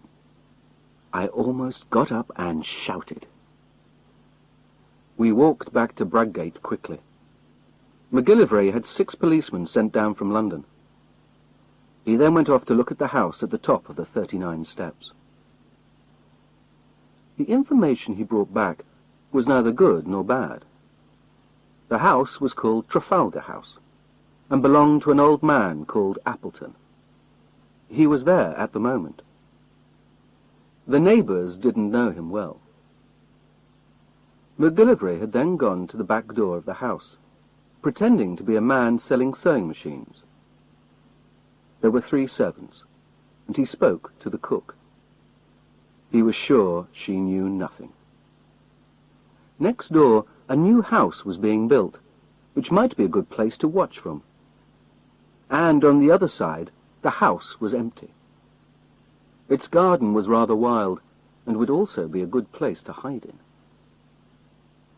I took a telescope and found a good hiding place from which to watch the house. I watched for a time, and saw an old man leave the house and walk into the back garden at the top of the cliff. He sat down to read a newspaper, but he looked out to sea several times. I thought he was probably looking at the warship. I watched him for half an hour, until he went back into the house for lunch. Then I went back to the hotel for mine. I wasn't feeling very confident. That old man might be the old man I had met in the farmhouse on the moors. But there are hundreds of old men in houses by the sea, and he was probably just a nice old man on his holidays. After lunch, I sat in front of the hotel and looked out to sea. And then I felt happier, because I saw something new. A yacht came up the coast and stopped a few hundred meters off the Ruff. MacGillivray and I went down to the harbour, got a boat, and spent the afternoon fishing. We caught quite a lot of fish, and then, at about 4 o'clock, went to look at the yacht. It looked like a fast boat, and its name was the Ariadne. I spoke to a sailor who was cleaning the side of the boat, and he was certainly English. So was the next sailor we spoke to, and we had quite a long conversation about the weather. Then, suddenly, the men stopped talking and started work again, and a man in uniform walked up. He was a pleasant, friendly man, and asked us about the fishing in very good English, but I was sure that he was not English himself. I felt a little more confident after seeing him, but as we went back to Bradgate, I was still not sure. My enemies had killed Scudder because they thought he was a danger to them. They had tried to kill me for the same reason. So why hadn't they changed their escape plans? They didn't know about Scudder's black notebook, but why stay with the same plan when there was a chance that I knew about it? It seemed a stupid risk to take. I decided to spend an hour or two watching Trafalgar House, and found a good place where I could look down on the garden. I could see two men playing tennis. One was the old man I had already seen. The other was a younger, fatter man. They played well, and were clearly enjoying themselves, like two businessmen on holiday. I have never seen anything more harmless. They stopped for a drink, and I asked myself if I wasn't the most stupid man alive. These were two normal, boring Englishmen, not the clever murderers that I had met in Scotland. Then a third man arrived on a bicycle. He walked into the garden and started talking to the tennis players. They were all laughing in a very English way. Soon they went back into the house, laughing and talking, and I stayed there feeling stupid. These men might be acting, but why? They didn't know I was watching and listening to them. They were just three perfectly normal, harmless Englishmen. But there were three of them, and one was old, and one was fat, and one was thin and dark. And a yacht was waiting a kilometre away with at least one German on it. I thought about Keralides lying dead, and all Europe trembling on the edge of war, and about the men waiting in London, hoping that I would do something to stop these spies. I decided there was only one thing to do. I had to continue and just hope for the best. I didn't want to do it. I would rather walk into a room full of wild animals than walk into that happy English house and tell those three men they were under arrest. How they would laugh at me. Then I remembered something that an old friend in Africa once told me. He had often been in trouble with the police. He once talked about disguises with me, and he said that the way somebody looked was not the real secret. He said that what mattered was the feel of somebody. If you moved to completely different surroundings, and if you looked comfortable and at home there, you would be very difficult to recognize. My friend had once borrowed a black coat and tie and gone to church, and stood next to the policeman who was looking for him. The policeman had only seen him shooting out the lights in a pub, and he did not recognize him in a church. Perhaps these people were playing the same game. A stupid man tries to look different. A clever man looks the same and is different. My friend had also told me this. If you want to disguise yourself, you must believe that you're the person you're pretending to be. That would explain the game of tennis. These men weren't acting. They just changed from one life to another. And the new life was as natural as the old. It is the secret of all great criminals. It was now about 8 o'clock. I went back to see McGillivray, and we arranged where the other policemen would hide. After that, I went for a walk along the coast, looking at the peaceful people on holiday. Out at sea, I could see lights on the Ariadne, and on the warship, and, further away, the lights of other ships. Everything seemed so normal and peaceful that I couldn't believe the three men were my criminals. But I turned and walked towards Trafalgar House at about 9:30. MacGillivray's men were, I supposed, in their hiding places. The house was quiet, but I could just hear the sound of voices. The men were just finishing their dinner. Feeling very stupid, I walked up to the door and rang the bell. When a servant opened the door, I asked for Mr. Appleton and was shown in. I had planned to walk straight in and surprise the men into recognizing me. But I started looking at all the pictures on the wall. There were photographs of groups of English schoolboys and lots of other things that you only find in an English home. The servant walked in front of me into the dining room and told the men who I was, and I missed the chance of surprise. When I walked in, the old man stood up and turned round to meet me. The other two turned to look at me. The old man was perfectly polite. "Mr. Hannay," he said, "did you wish to see me?" I pulled up a chair and sat down. "I think we've met before," I said, "and I guess you know why I'm here." The light in the room was not bright, but I think they all looked very surprised. Perhaps, said the old man. "I'm afraid I don't remember faces very well. You'll have to tell me why you're here, because I really don't know." "Well," I said, although I didn't really believe what I was saying, "I have come to arrest all three of you." "Arrest?" said the old man in surprise. "Arrest?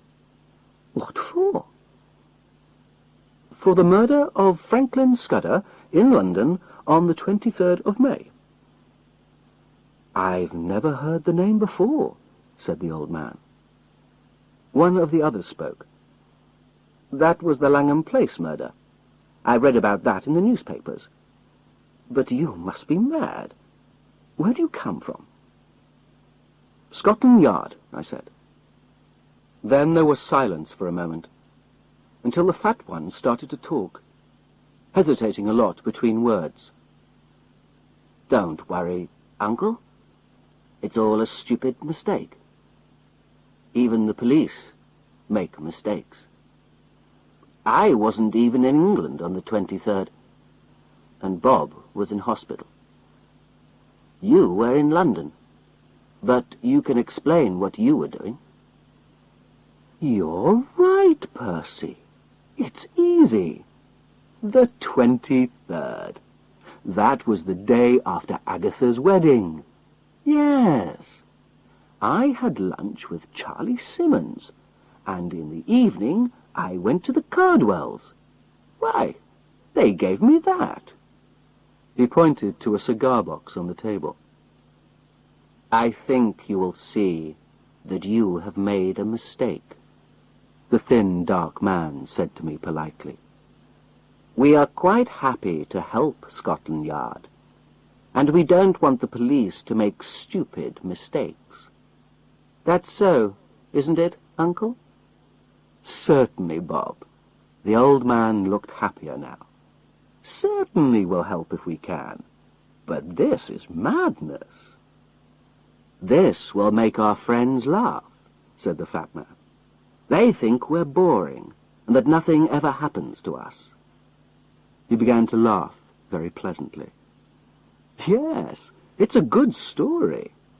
Really, Mr. Hannay, I should be angry, but it's too funny. You really frightened me. You looked so serious. I thought I'd killed somebody in my sleep." They weren't acting. There was nothing false about them. At first, I wanted to apologize and leave.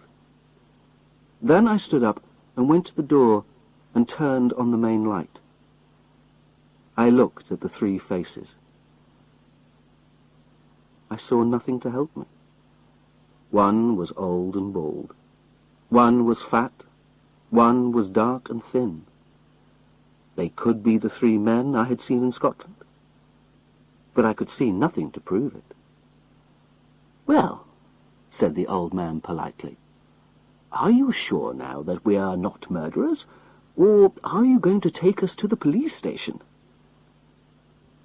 There was nothing to do except call in the men outside and arrest them, or say I had made a mistake and leave. And I couldn't decide. "While we're waiting, let's have a game of cards," said the fat one. "It will give Mr. Hannay time to think, and we need a fourth player. Will you play?" I agreed, but everything suddenly seemed unreal. We went into another room, where there was a table and cards. The window was open, and the moon was shining on the cliffs and the sea.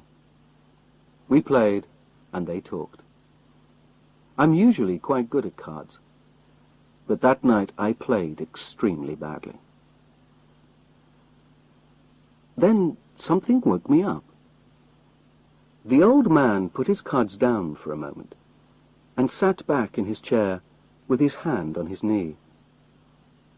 It was a movement I had seen before, in that farm on the moors, with 2 servants with guns behind me. Suddenly my head cleared, and I looked at the 3 men differently. It was 10 o'clock. The 3 faces seemed to change in front of my eyes. The thin, dark man was the murderer. His knife had killed Scudder. The fat man had been the first Sea Lord last night. But the old man was the worst. How had I ever thought he looked kind and friendly? His eyes were cold and evil and frightening. I went on playing, but I hated him more and more with every card. "Look at the time, Bob," said the old man. "Don't forget you've got a train to catch. He must be in London tonight," he said, turning to me. His voice now sounded completely false. "I'm afraid he must wait," I said. "Oh, no," said the thin man. "I thought you'd finished with that. I must go. You can have my address." "No," I said. "You must stay." I think then they realized they were in real trouble.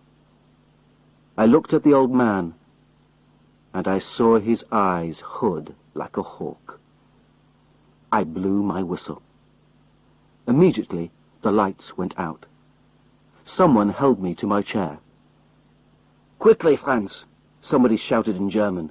"The boat! The boat!" I saw 2 policemen on the grass behind the house. The thin, dark man jumped through the window and was across the grass before anybody could stop him. I was fighting the old man, and more police came into the room.